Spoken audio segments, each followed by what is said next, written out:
And we welcome you back to another episode of Inside Boxing Live. We're presented by PPV.com. It's Dan Canobio. It's former world champion Chris Algieri. And Chris, we are now part of the 100K club, and we couldn't do it without everyone out there. 100K followers on our social platform, Inside Boxing Live. That's pretty damn cool. It just shows you that, the people are listening, people are watching. We appreciate you. We can't do the show without you. Love when we get those numbers when they come rolling in. So that's a pretty cool thing. Congratulations, Chris. Congratulations to Nick behind the scenes and Mitch and Ronnie and everyone that helped. So thank you. And that's pretty cool. And Dan, congratulations to you too, man. And for everyone listening, we are not even close to stopping. So we're going to run those numbers. That's correct. We took a little hiatus. Took Monday off of Memorial Day weekend. We don't usually do that. How'd you spend it? What'd you do? I saw you actually had a day off. I saw you by the pool. Saw you doing a backflip into some body of water. Yeah, I was on a boat. It was a nice weekend. I got to relax, but it was odd. I found out that I had Monday off from all my jobs on Friday, and I was like, oh wow, oof, what do I do now? This is weird. So I just watched fights and went on a boat. No, you didn't. Times are good. What fights did you watch? I watched the Catterall Taylor now, or they're 1-on-1, so it can go either way. But watch that. I did some homework, watched some other fights coming up, trying to get ready for what we have ahead. Zhang Wilder. I think that's a really interesting fight. So I did some research on that one. There you go. Yeah, that's the big fight this weekend. It's the 5-on-5. It is a pretty cool concept that we're finally going to see now, brought to you by the Saudis and Turkey Al Shalik.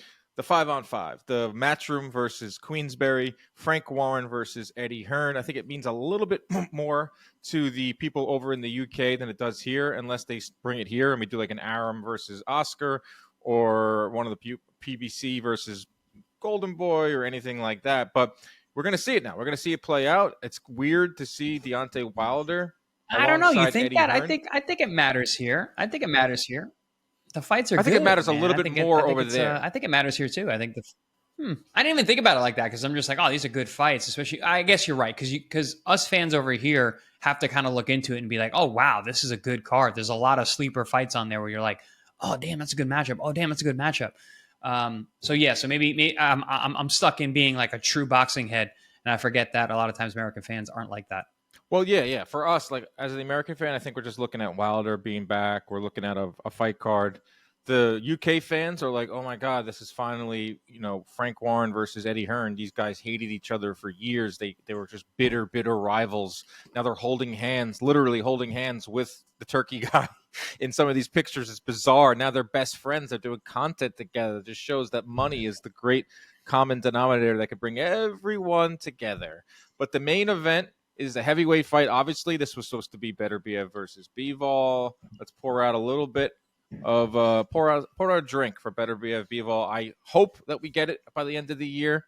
I don't know anymore. I'm optimistic, Dan. Beterbiev is just not getting any younger. None of us are getting any younger. I don't want to spend too much time on that because there's nothing we can do about it. I mean, Beterbiev is 40 years old and he's breaking down every single training camp. Bivol is on this card. He's fighting a guy that he's a minus 3,000 favorite against. We'll talk about that. But the main event is Zhilhai Zhang versus Deontay Wilder, which could be a little bit of everything. This could be a back-and-forth slugfest.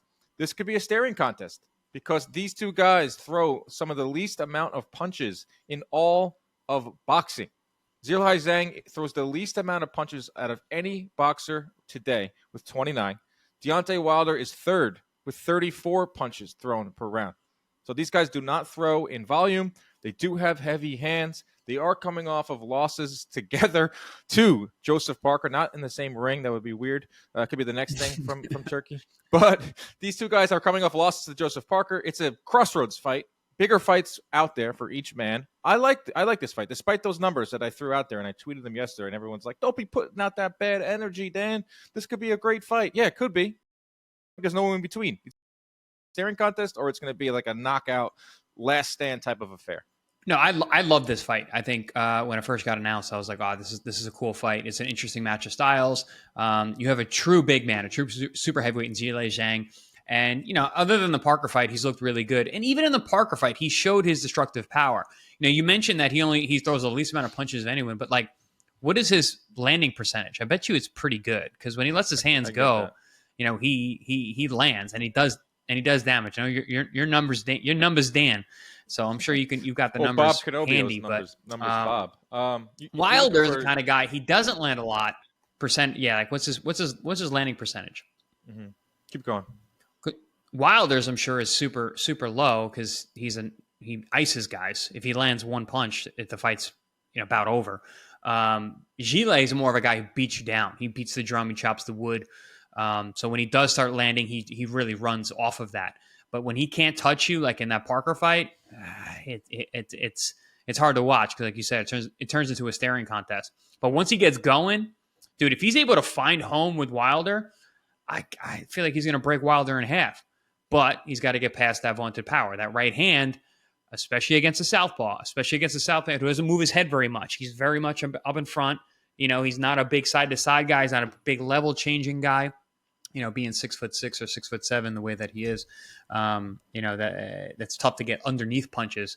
So it's a very interesting matchup. Plus, it's heavyweights, man. Both guys can punch. That's what I mean. It's like you can look past some of these numbers because they're heavyweights. They're big personalities. It's Deontay Wilder, the Bronze Bomber, versus Zhang, Big Bang. I mean, you look past all that because we love heavyweights, because you might get multiple knockdowns. You might get an unbelievable knockout. You might get a little bit of everything, or you might get just a staring contest. But I think we'll be somewhere. I think we'll get a good fight. But you want to go through the numbers here. Wilder lands 27% of his jabs. That's the second highest percentage among active. Bam Rodriguez is number one. So Wilder can still land his jab. Wilder lands 42% of his power shots. He also throws the least amount of power shots. That's the thing. If you don't throw, you're focusing on throwing 14 power shots around. You better be able to land some of them. Zhang landed 10 of 29 punches thrown around. That's a 35% connect rate. That's pretty good. He lands 36% of his total punches. Zhang. That's fifth among active caliber, championship caliber fighters. So yeah, they don't throw a lot of punches, but these guys land, and when they land, it's usually catastrophic for their opponents. Joseph Parker in that last fight with Zhang was down twice. Zhang openly admitted that I took Parker lightly. He openly admitted that I wasn't in the best shape. He openly admitted that he has made adjustments. He has brought in all sorts of different ways to get more healthy. And he's now looking at this fight as a last stand. Go over to Wilder's side. Wilder threw 17 punches around versus Joseph Parker. What's the last thing to go on a fighter? Well, they say power is not the last thing to go, but being able to pull the trigger. 17 punches around is just paltry. That's even low for Wilder's standard. Just couldn't pull the trigger, listless. And we're talking about if he pulled off the win, he was a 7-1 favorite, Wilder, against Parker. You get that Joshua fight. Joshua's not fighting Ngannou. Joshua's fighting Wilder, finally getting that fight. He's making $100 million, something crazy like that, and he still couldn't do it. So, Wilder's saying, this is my last stand. This is literally my last. If I don't win this fight, I'm done. And if he wins the fight, I still think you can get a fight with Joshua. And if Zhang wins, he can get a fight with Joshua, because Joshua's kind of like odd man out right now, as weird as that sounds. So, yeah, this fight has a lot going for it. We're all going to be tuned in, and we're just got to see if this Wilder will activity help, because before that Parker fight, Chris, he was out for a really, really long time. So will we see, will activity help? Will his last stand help? Will money be a motivator? All those things for Wilder. I think it's a combination of Wilder's performance versus Joseph Parker being Joseph Parker. Joseph Parker's a tough out. I mean, he's strong enough, big enough, athletic enough, and I think he's hard enough to hit. Changes levels, goes in and out. Both of those fights, he was really dialed in, because he understood what he had in front of him. He had two very, very dangerous punchers in Wilder and Zhang. So he fought a very smart fight. Fought very smart fights in both contests. He was changing levels. He was in and out. He was going up and down. He was using his jab, and he's a smaller than those guys, but he's busy. Not a smaller guy than Wilder, but smaller in terms of punching power. But he was busy enough using that jab, using the boxing ability that he has. I think he's with Andy Lee now, so that's another caveat to his skill set, where he's going to be improving every time out. So, Parker's a tough out for anybody. I think he's probably better than anybody, better than ever right now because of the experience that he's had with all these big guys. He went 12 with Joshua, and he's now been 12 with Wilder. He's been 12 with Zhang. The guy can fight, but man, Wilder just did not pull that trigger that night and said some things in the post-fight interview and some of the things leading up to it that made you kind of go, So if he can put all that stuff behind him and get out there and get some vintage Wilder, he's got a really good chance to win. But I mean, based on the last performances from both guys, I got to lean Zhang. I mean, he even though he didn't close the show with Parker, he still showed he's got it, putting him down twice. Wilder didn't put Parker down, and he's the puncher. So it's a very interesting matchup, and it really depends on who shows up that night. And I think this actually being elevated to main event makes the fight better. I think both guys are going to understand, like, ooh, we got to put on a show, we got to fight, we got to go out there. And like you just said, in terms of what this fight means for both of them moving forward, they're looking at huge paydays, huge events with a win here. So I think there's a lot on the line for these guys. It's kind of like a win this fight or go home type situation for both men. Yeah, it's like WWE. This is a loser goes home type of fight. A lot of things to unpack to what you just said, and I pretty much agree with a lot of it. Joseph Parker, talk about odd man out. This guy, all he does is win, and he's getting pushed aside because he isn't the biggest name and he isn't the biggest personality. So I don't know what's next for him. Well, that's a discussion for another day. But yes, the amount of money that's in the heavyweight division. He's not that fun either to watch. I know. He's fun on TikTok. He's fun in my world, and I don't know. He just doesn't have like that one thing. He's just not fun in between the ropes. Yeah. No, he's good at everything. He's very workmanlike. He's good at everything, but he's not great. Right. But this is about Zhang and Wilder. I also think that Zhang just has a little bit left. The knockdowns to Parker early on were what I'm taking away from that fight from a positive standpoint. The negatives is what we've seen from Zhang his whole career. Like, this guy continuously runs out of steam. He didn't against Joyce because Joyce just stood there in front of him and he got him out of there. I think the first fight was like 8 or 9 rounds. Second fight was even quicker. So Joyce just was tailor-made for him. But if Wilder can move in there... No, it's even less than that. I think it was like 6 or 7 the first fight, and the second fight was less. Yeah. So, yeah, he didn't have to worry about his gas tank stopping against Joyce, which is his 2 best wins. Against Wilder, Wilder's going to have to use his legs a little bit, tire this guy out in there. But what I saw from Zhang in that fight with Parker was he still has that power. And that's the last thing to go on a heavyweight puncher is the power. The first thing is the trigger. And we didn't see that from Wilder. You can't throw 17 punches around. That's astronomically low. That's insanely. That's a guy that didn't even want to be in there. We'll see. Money is a big motivating factor, Chris. You're a prize fighter. That's pretty much why you do it.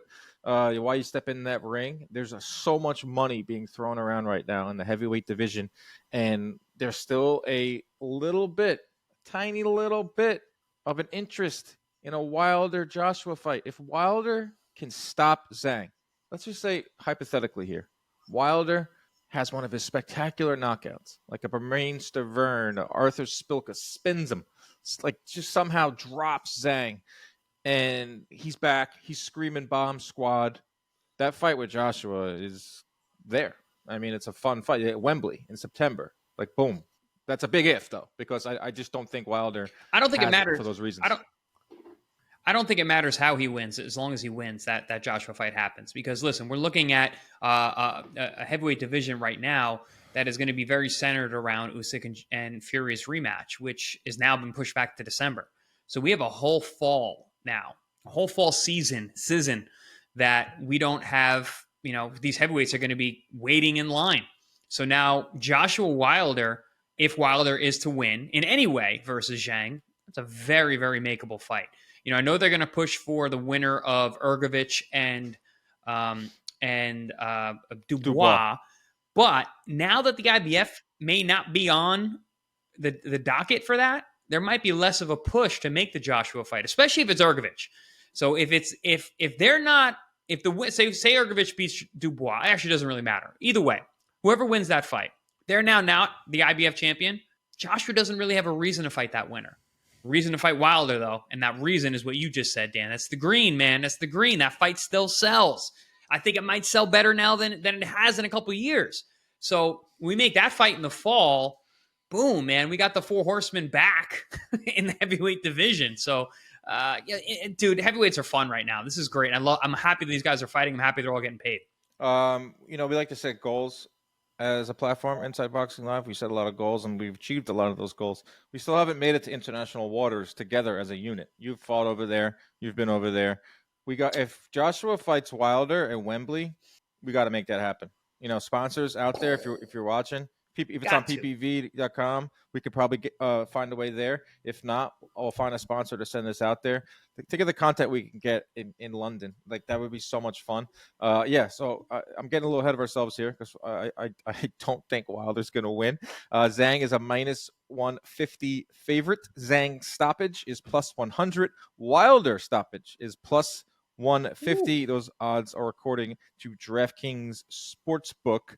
That's the main event. I like the fight. I think fans are charged up for it. I didn't mean to throw cold water on it when I threw out those stats yesterday on Twitter, but that's what I do. I'll give you a stat. I won't tell you where it's going to go. It's up to you to figure it out. But if we get some knockdowns, we get a knockdown, drag-out fight, we get two hungry and desperate fighters, then we could have ourselves a really nice main event. Co-main event, Chris, is another heavyweight fight, and I love this fight. It's Filip Hrgovic versus Daniel Dubois. Hrgovic is a minus 210 favorite, so on paper it is a close-ish type of fight because some of these odds get crazy in the boxing world. Like you said just before, this was originally supposed to be for the vacated IBF title that Usyk was supposed to be stripped by now, but the IBF, who is probably the most strict organization of them all. Usyk is pleading his case to keep the belts. Eddie Hearn is pleading on the side of Usyk and for probably Turkey to make the rematch with Tyson Fury, which is now scheduled for December 21st, as another undisputed fight. So it seems like the IBF is going to give an exemption to Alexander Usyk, and you know what? He deserves it.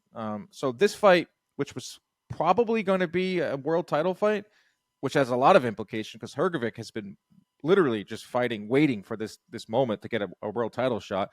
And he'll get in line now for Dubois. He's coming off the win against Jarrell Miller. I like this fight. This is like a very intriguing heavyweight fight. Good fight. Big implications for both guys going forward. I was really impressed with Dubois in his last fight against Jarrell Miller. He showed tremendous power. I didn't realize he hit that hard. And you could really see his power that night, both the right hand and the left hook, especially the left hook. He's a dangerous guy. And I'm looking at his stats, man. He's only got 2 losses. He's 26 years old. And, he was in there with Usyk. A lot of people argue that he dropped him with that quasi-low blow or whatever. Yeah. But, man, this is an interesting fight. And Hrgovic is a bad dude. And you mentioned him lying in wait for this IBF title. He lost 2 years of his prime. He's 31.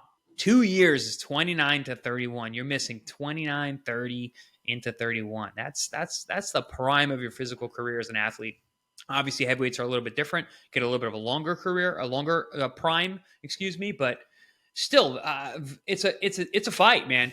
I back Hrgovic a lot. I think he's a fantastic fighter. I think he's one of those guys who will be champion one day. But man, Dubois, he's a tricky character too, man. He can really punch. And again, I keep reiterating, this is the heavyweights, man. It takes one shot. So very intriguing matchup, big implications for the future. Even if it's not for the IBF belt, it's still really important to win this fight. So, and this is what these cards are all about, man. This is what I meant, but you got to look beyond kind of just the names matching up and be like, ooh, this is a sneaky good fight. Yeah, with Hrgovic, he is an example of a guy playing the game. I'm in line. I don't have the biggest profile, so I have to go by the rankings. I have to work my way up, and I have to be the mandatory, and I have to force my way into it. And he's still getting kind of played right now because the IBF is saying, all right, we're going to still give it to Usyk. And because of that, he's only fought twice since 2021. Like you said, Chris, from 29 to 31, he fought Zhang, which was a borderline controversial fight. And then he had that blowout of Mark Demori, which was like 1 round. And now he's fighting Dubois. And yes, if he wins, he is the mandatory once again for the IBF. And then also if the IBF becomes vacated, he can get elevated to that. It doesn't matter about that. Just win. Like, it's getting to the point now with the heavyweight division, with all these fights being made. You win, you're going to get yourself into another fight. Even if you lose, you're going to get yourself into another fight. But I like Hrgovic with Dubois. That win over Jarrell Miller was like a kid bullying the bully, like finally fighting back, getting his swag back a little bit. The Joyce fight was brutal. Guy got his eye, broke his orbital bone, jabbed to death, quite literally, almost. And then you have the Usyk fight where he's labeled a quitter. But I do think it was a big stage, and I do think it helped his confidence, because it seems like the guy lacks a little bit of confidence sometimes. Like, these fighters all say the craziest things about him. Look at this quote that Hrgovic said about Dubois. He's just a little baby for me. He's not going to put me to sleep. I fought bigger punchers, and they haven't put me to sleep. I'm going to destroy him. He's not mature enough for me. When you see him, it's like you've taken a kid from his parents and put him in the middle of some big shopping mall, and the kid is looking like, where are my parents? That's how I see him. Wow.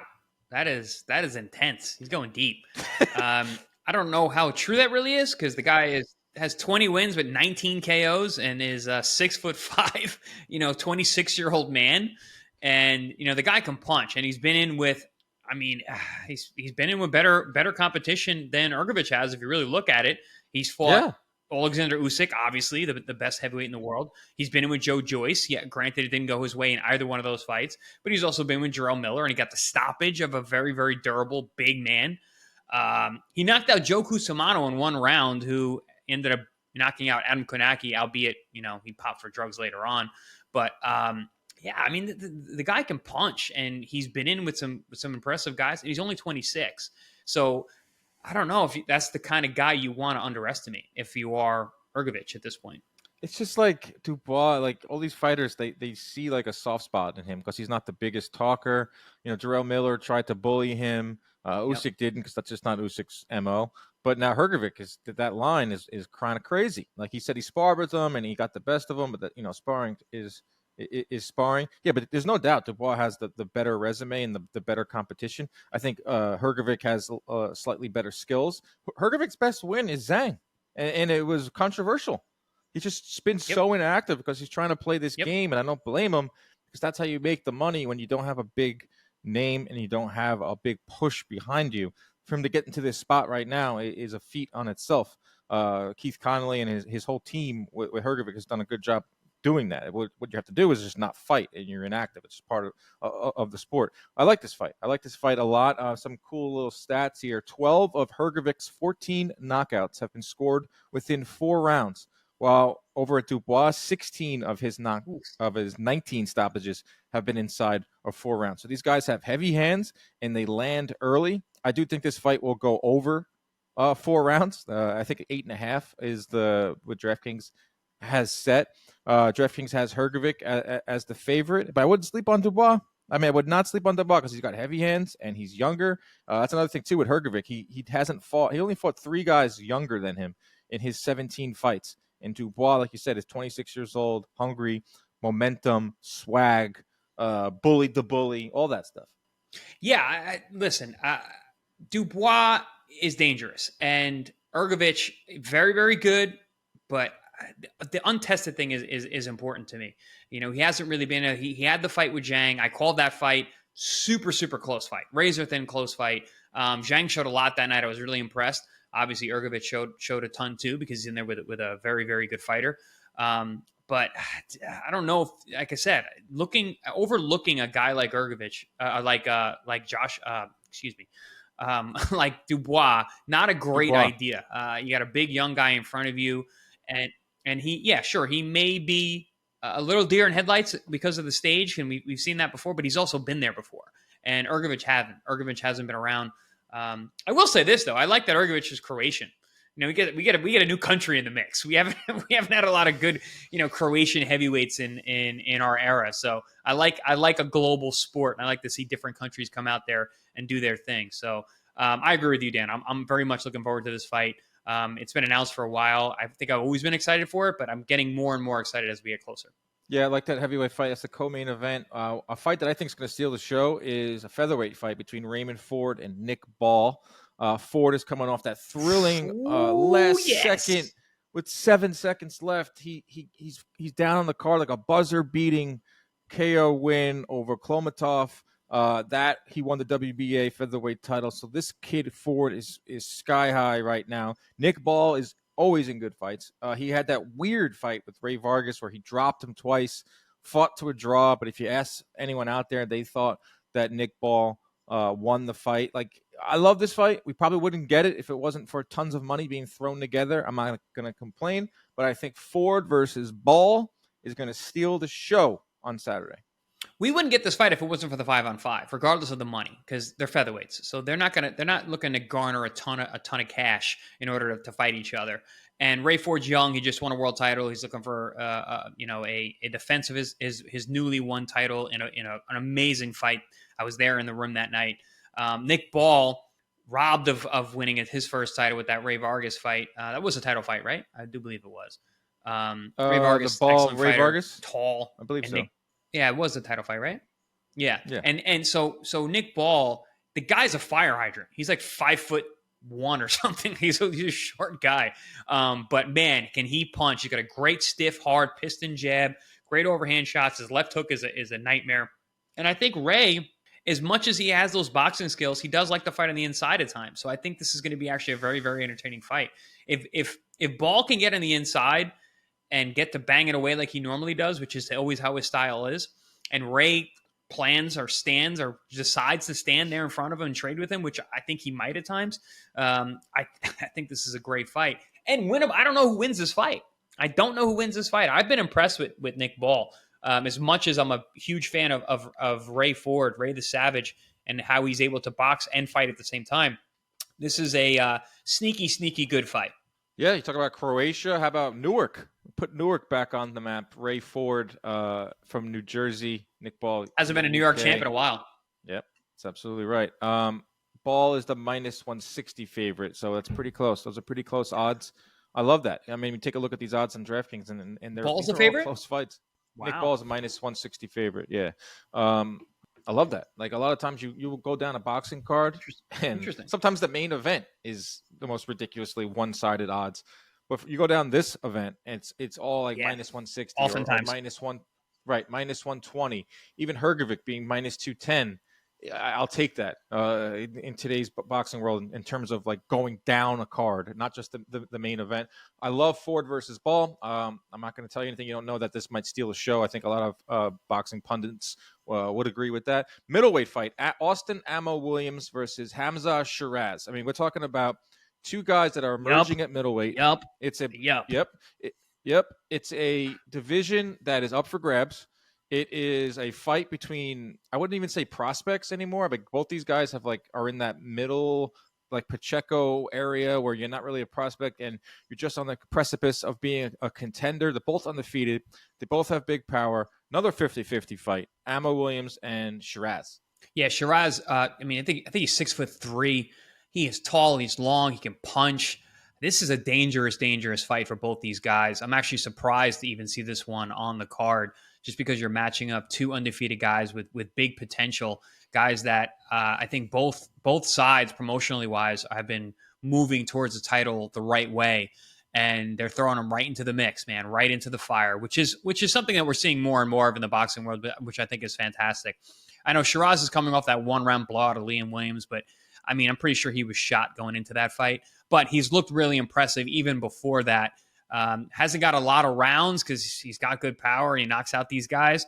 Ammo Williams, tremendous athlete. Not a ton of experience, but has been in some tough fights. I think tougher than Sherzaz has been. So, I think that's going to be a big asset for him. That win over Steve Rolls was pretty impressive. He's a tough guy to look good against. And Ammo didn't look great, but still, he got in there 10 rounds with a real pro. So I think this fight is going to come down to the athleticism, the experience of Ammo Williams, and just the physical ability and technical proficiency of Sherzaz. This is another really good fight. Another pick'em fight that I'm not really sure who's going to win either. Love it. Sherzaz is a minus 225 favorite right now, according to DraftKings. Love that fight. Craig Richards and Willie Hutchinson is part of this 5-on-5. Richards, you've seen fight before. He's a 175-pounder that always gives everyone trouble. Hutchinson has one loss. He's a little bit younger. than Richards. The winner of this one should get put themselves right back into discussion at 175, a division that has Benavidez in it now, a division that still has Bivol, who's on this card too. Dmitry Bivol is fighting Malik Zinad. It's not part of the 5-on-5. Malik Zinad, good luck. I don't know much about him. Bivol is a minus 3,000 favorite. That's the boxing I know and love. All right, Zinad's good. This is a bit of a banana peel fight for Bivol.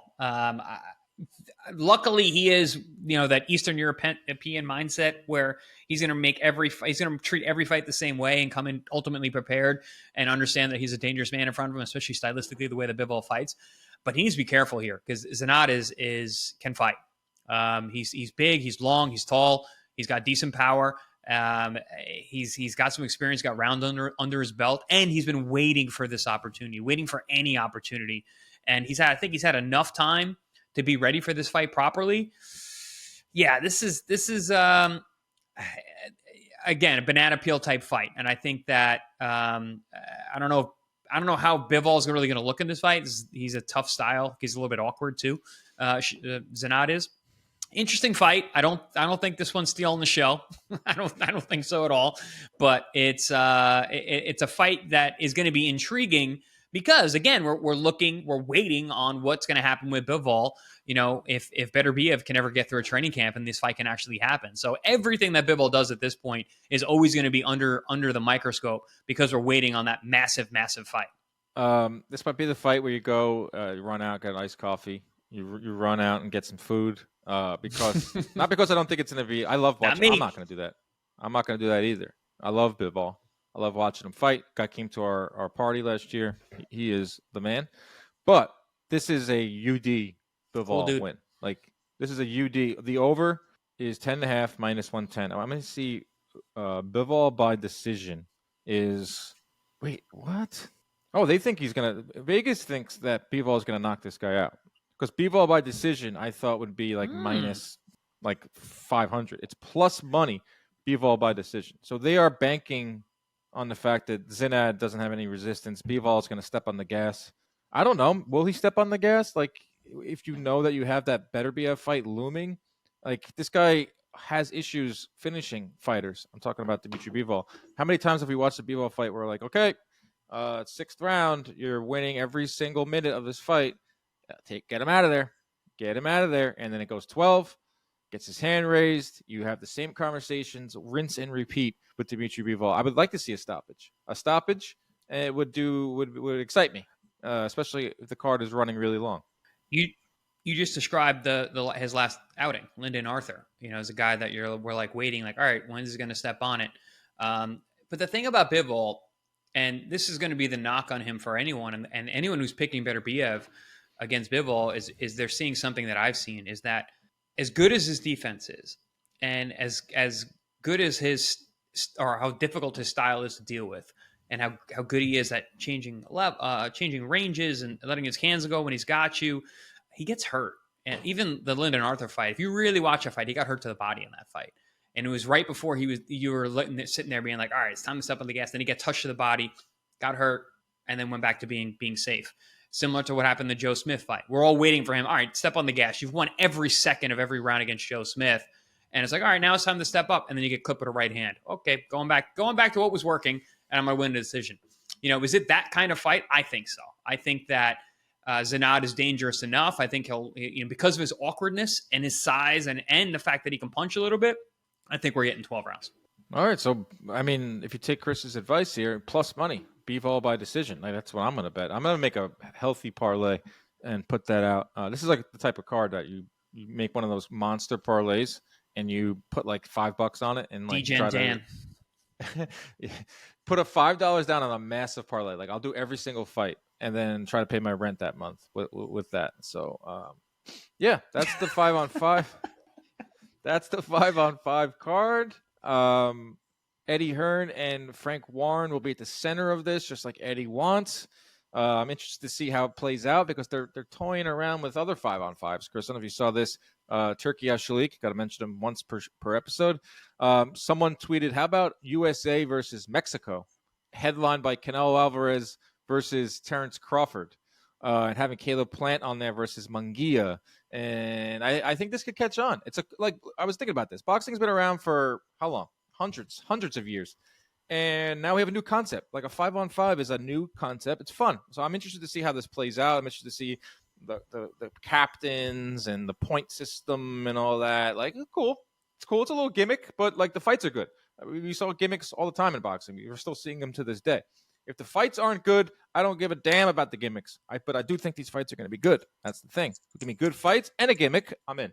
I love it. And the reason I love it is competition. I love competition. And I think when things are competitive, we have promoters now who are competing. They want to put their guys in to win. So we're getting matchups of guys who want to win. So I love it. I didn't even realize this Canelo card was a real thing. I thought this was like one of those, like, I'm just a regular, I'm one of these boxing guys who's media, who just puts a phone in your face and said, does an interview, and you're supposed to pretend you're some kind of media outlet, and they're putting up these fantasy fights. I mean, if this is a real thing, I think it's really cool. There's some cool fights on there. But in terms of this 5-on-5 promoter versus promoter matchup thing, I absolutely love it. I don't care for the point system. That's whatever. But the fact that these guys are putting up good fighters against each other where they normally wouldn't if they didn't have anything to gain, I think is really cool. Because listen, guess what, guys? These promoters have egos too. They want to win. And they got money in their fighters, but also they got some ego. And they want to be able to be like, I beat Frank Warren. I beat Bob Arum. So I think that's a big part of this. And I love it because I love competition. Chris, if you were in a 5-on-5, you're representing the USA, of course. You're not representing Argentina. You're representing the U.S. of A. And you had to fight a Mexican from your. You had to fight a Mexican from your era. Who would it be? Ooh, trying to think who was Mexican in my era. It's funny because I fought the Mexican style fighter in Ruslan Pavatnikov, and it's funny because I garnered a lot of Mexican fans off of that win because they all loved him because of his style. But I'm trying to think Mexicans, dude. Marquez, I would have loved to have fight Juan Manuel Marquez, because he was coming up around that time. I probably just missed him. Ooh, Mike Alvarado. I mean, he's an American Mexican, but I'm trying to think who else. I like the Marquez fight. Yeah, definitely Marquez. Yeah, Marquez. I think. Tim showed that he can be outboxed, and if you don't stand in front of him and wait for his counter punches, you can get a win. So athleticism gave him trouble. Things that I could do. I think that fight would have been a lot of fun. I thought about fighting him because I was looking at all those guys who are around, but obviously he was like way, way above in terms of money fights where he was at that stage of his career. He was a little bit older than me. But that sounds like a great fight. Yeah, that would be like a technical fight, a 140-ish between you and Marquez. That 5-on-5 with Canelo, he would try to not make it too technical. Right. Yeah. Yeah. He tried to get Mexican style on your ass. It's yeah.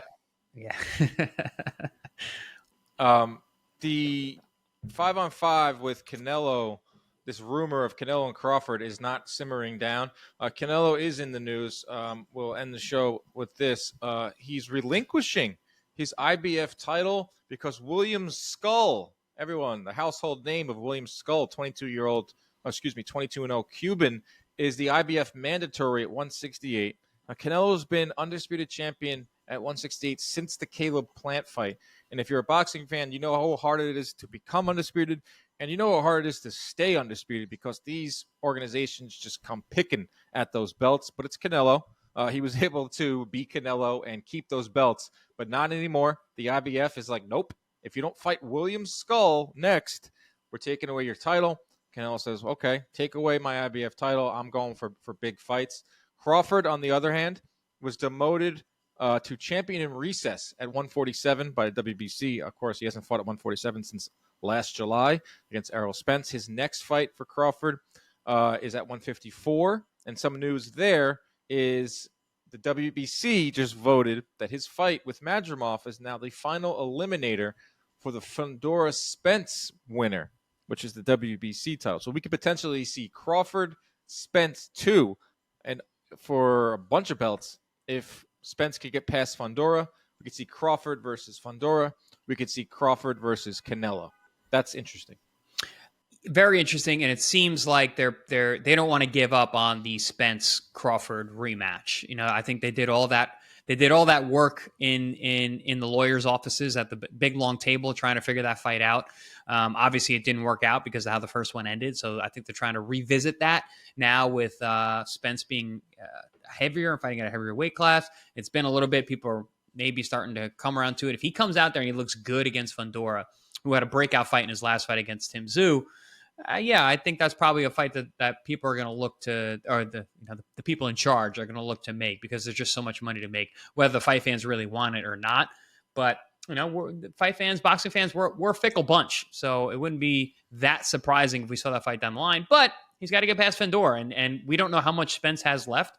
Fundora looked good in his last fight. He seems like he's learned how to use his height now, which makes him dangerous. He's extremely tall and long, and he actually boxed pretty good against Tim Tszyu, although I think that cut had more to do with it than anything. But interesting turn of events and the way things are kind of shaping up to be. Yeah, but going over to the Canelo Crawford pipe dream, could still be out there. Turkey League is steadfast and wanting it November, December. From things I'm hearing out there, Canelo is not locked into September.